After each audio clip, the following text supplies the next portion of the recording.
The Netherlands may be well known for its tulips and Gouda cheese, but the European nation with limited land for agriculture is also a leader in agri-tech, innovation that might hold promise for another land-constrained country, Singapore. Claudia Lim was in the Netherlands this week to find out how companies there are redefining farming and what it means for Singapore. This dairy farm just off the coast of the port city of Rotterdam doesn't take up any land space.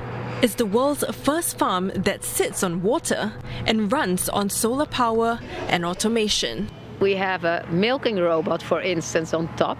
So the cows are milked by a milking robot. There also is a manure robot.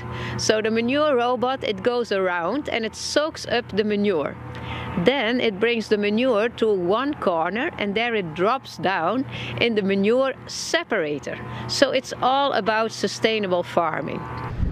The company says the process cuts methane emissions by some 60% and only requires 4 employees to maintain. With land being increasingly scarce in the Netherlands, farms like this one will help alleviate that pressure. Currently, 30 cows on this farm produce some 600 litres of milk each day, which will be made into various dairy products and sold to the community. Situated here so close to land means proximity to its customers, as well as to the breweries and bakeries that supply used grain for cow feed. Singapore did consider adapting the concept, but found it not so feasible in a market with less demand for milk and dairy and where farming isn't often economical. But it never took off because the cost was too much. The capital investment is very high, and because there's no economies of scale, and the sea lanes are also protected for us, and we're always very, very conscious that water is very precious for us. And if any issue with leakages or biohazard waste, effluents being generated that goes into the sea by any mistake, right, we'll have a big disaster on our hands. It's the food security dilemma that plagues cities like Singapore. How to grow food safely, efficiently, and without taking up too much space. Enter the vertical farms for which the Dutch are well known. At agri-tech company Growy set up in the capital city of Amsterdam, robots do everything from seeding to packaging.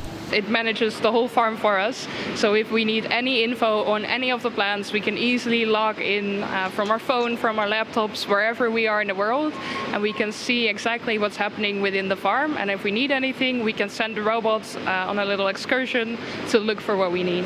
Ms. van der Kriek says the high-tech systems not only streamlines labor, but it has saved them 90% of water usage.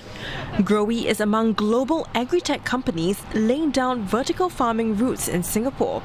Professor Sakaran says there is value in the tech to help local farms manage costs and compete with imported produce, but the industry must also really think about what crop to grow where.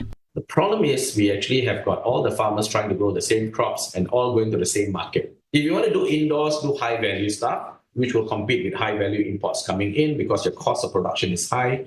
To boost its food security, Singapore wants to produce 30% of its food needs locally by the year 2030.